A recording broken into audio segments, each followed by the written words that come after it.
दुख को ही सुख समझकर, यही तो भगवान की विचित्र माया है। जिसे तुम सुख समझते हो वो सुख की छाया है, समझ पड़ती नहीं ये गिरधर की माया है। भयानक दुख के अंतर में वो डूबा हुआ भयानक परिणामों को प्राप्त होगा, लेकिन उसमें सुख का अनुभव कर रहा है।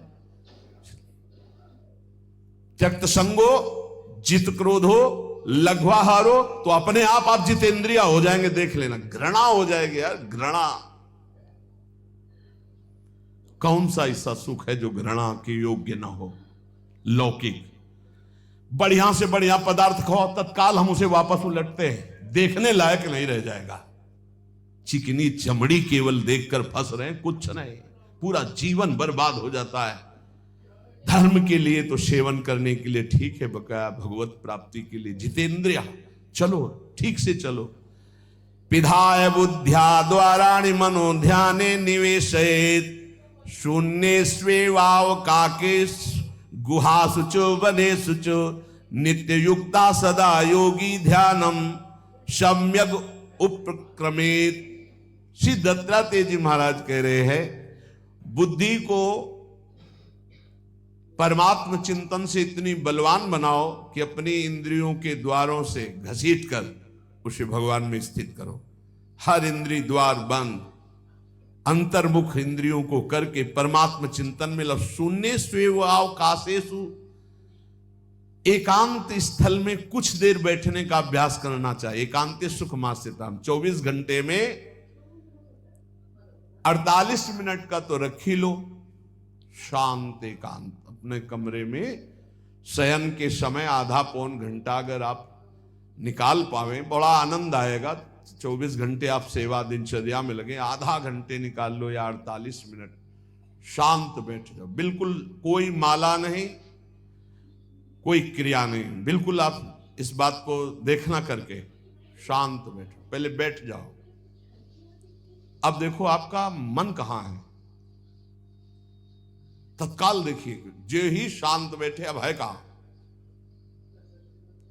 जो सामने रूप आ रहा है, चाहे वो वस्तु हो, व्यक्ति हो, स्थान हो, उसमें तुम्हारी ममता है, उससे तुम्हारा संबंध है। वस्तु, व्यक्ति, स्थान, प्रभु आ रहे हैं कि संसार का कोई वस्तु, व्यक्ति, स्थान आ रहा है? यदि कोई संसार का वस्तु, व्यक्ति, स्थान आ रहा है तो तत्काल उसमें भगवत भावना करो, या वहां से हटा के तत्काल अपने गुरुमंत्र में लगाओ। शांत एकदम बैठो। अब उस समय जांच करो कितनी बार किसका रूप आया। प्रभु का कितनी बार आया, संसार, और जिसका जितनी बार आए उससे अधिक नंबर देखिए कि 5 बार तो उस पुरुष का आया, 5 बार उस स्त्री का आया, और एको बार प्रियाजू का नहीं आया। इसका मतलब अभी प्रियाजू में हमारा मन नहीं लगा, अभी यहां स्त्री पुरुष में, वस्तु में, व्यक्ति में, स्थान में लगा। जांच करो और हृदय में पश्चाताप करो। धिक्कार है, इतना समय हो गया, एक बार भी प्रियालाल का रूप नहीं आया। यही सांसारिक रूप आ रहे, ये सांसारिक वस्तुएं आ रही। धिक्कार है हमारे मन को, धिक्कार है हमारे जीवन को। ये हम आपको आंतरिक बात कह रहे हैं।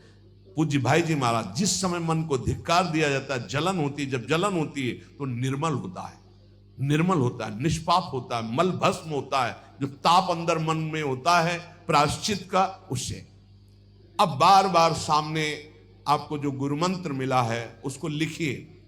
कोई माला नहीं, बहुत आराम से, कोई जल्दीबाजी नहीं, 1 मिनट में एक बार लिखेंगे। यहां कोई संख्या हम नहीं बोल रहे, यहां कोई आपको नहीं कि 108 बार करना है कि 50 बार करना, 5 बार करो केवल। हम कह रहे 5 बार आराम से लिख रहे, शांत बैठे, खूब आराम से। बढ़िया रा, बहुत बढ़िया धा, राधा, राधा, रात। आप देख लीजिए, अब ये भाग जहां रहा है, पकड़ो कहां भाग के जा रहा है। इस वस्तु से क्या संबंध है, इस व्यक्ति से क्या संबंध है, कितनी बार इसको छुआ है, देखा है, भोगा है, मिले हैं, सूंघा है, कितनी जन्मों में। धिक्कार तुझे मन, जो तू राधा नाम को छोड़कर, प्रियाजू के इस अमृत में नाम को छोड़कर भाग रहा है, फिर उसे लाओ नाम में, फिर लाओ नाम में। आप देखिएगा एक दिन उसी रा और धा के बीच में प्यारी जो और प्यारे जो मुस्कुराते दिखाई देंगे, देख लेना। एक समय 24 घंटे में ऐसा निकालो जिस समय आप अपनी अंतःकरण की वृत्ति को बार बार बाहर जाते हुए घसीट कर अंतर में लगाओ। हर समय साधन में लगे हो, लेकिन एक समय इतना साधन कर, जो गृहस्थी में हम कह रहे हैं 10 मिनट शुरू करो भाई, 10 मिनट से 10 मिनट शांत होकर बैठ जाओ। 10 मिनट बैठने में क्या परेशानी, उस समय जांच करो। जहां जहां मन जाए वहां से हटाकर नाम में लगाओ। बार बार सुंदर स्वर्णिम अक्षरों से नाम लिख रहे, रंग बिरंगे अक्षरों से, रा और रंग से, बड़ी आ की मात्रा और रंग से, धा और रंग से, बड़ी आ की मात्रा और रंग से, ऊपर के ऐसे खेलो, मन को खिलाओ, राधा नाम में खिलाओ, डुबाओ इसमें। आप देख लेना, हमारी बात को समझ लो। केवल ये वो बात कह रहे हैं जो आपको प्रियाजू के रूप के ध्यान में डुबो देगी। यही राधा नाम रूप प्रकाशित करेगा। तेरो रूप कहत नहीं आवे, सी हरिवंश कछुक जस गावे, वो रूप ये प्रकाशित कर देगा। तो कह रहे शून्येष्वेवाव काशेषु, एकांत स्थान में जहां आपको विक्षेप न पड़े। ऐसी वृत्ति के समय अगर आपको कोई शोरगुल सुनाई दे रहा हो, आपका अभ्यास दृढ़ नहीं, तो एक रुई को ऐसे कपड़े में करके, महीन कपड़े में 2 बना लो, ऐसे लगा लो, कान में लगा लो, आवाजें नहीं जाएगी। अब ध्यान करो, देखो साधन की प्रणाली। और जब अपने साधन की बात होती है ना, तो आप हजारों अलग अलग आवाज करो तो हमें बस इतना समझ में आएगा कि चिड़िया चहचहा रहे हैं, आवाजें निकल रही, बस हमारे लक्ष्य में कोई अंतर नहीं पड़ने वाला। और अगर डूबना हो गया तो आवाज भी खत्म, श्रवणेंद्रिय होते हुए भी शोरगुल नहीं सुनाई देगा। पर प्रारंभिक दशा में ऐसा चाहिए। अगर आपको बार बार विक्षेप हो रहा हो, विक्षेप तो इतना कि घड़ी का टक टक भी बर्दाश्त नहीं होता, मन है ध्यान में बैठे ना, वो पहली बार एक खिड़की खुला है, खिड़की खुला है, खिड़की, अब उठो, पहले खिड़की बंद करके आओ। ये इसको बैठते ही देख लो कि कोई ऐसा प्रश्न तो नहीं कर रहा कि अमुक कोई बात हो, उसको निपटा दो पहले। हम सबसे पहला काम करते थे, अगर राधा वल्लभ जी के दर्शन करने जाने हो, हमें इत्र खरीदना, तो सबसे पहला काम हम इत्र खरीदेंगे। क्यों? ये दर्शन नहीं करने देंगे, इत्र खरीदना है। बार बार कहेगा इत्र हमें दर्शन में नहीं डूबने देगा, तो पहले हम वो काम सब कर लेते थे जो राधा वल्लभ जी के दर्शन के बाद कर रहे। अब दर्शन में तो केवल दर्शन। ऐसे ही जब हम ये जो 20 मिनट, 30 मिनट, 40 मिनट समय की बात करें, इसमें जब आपको समय देना हो तो कृपया मन के लिए कोई काम मत छोड़ना, वो बिल्कुल फुर्सत वाला। इसलिए हम कह रहे हैं सोने जाने के समय कि अब हम शयन करने जा रहे हैं, उस समय आप समय दीजिए। और अगर ये पहले ही बार में कह दे कि अमुक अमुक अमुक, तो तुरंत सुधार दीजिए, नहीं पूरे ध्यान में वही चलाएगा। वो बहुत बहुत ही विघ्नकारी रहता है जब तक निर्मल नहीं हो जाता। और जिस समय नाम पकड़ने लगता है, हे ऐसा आनंद आता है कि केवल रोने का मन करता है। आप इसको करिएगा जरूर, एकांत स्थल पे करिएगा। और जब ये करने विघ्न करे तो कान में श्रवण होता रहता है, शोरगुल। तो ये हमने किया है प्रारंभ में, रुई में ऐसे, और एक महीन कपड़ा का बना के ऊपर कपड़ा से ऐसे, और ऐसे खूब ठास के भर ले, अब आवाजें ले जाएगी, अब अंदर राधा राधा राधा, आनंद आएगा। ये प्रारंभिक है, ये आगे चल के इनकी जरूरत नहीं पड़ती अंतर्मुख होने पर।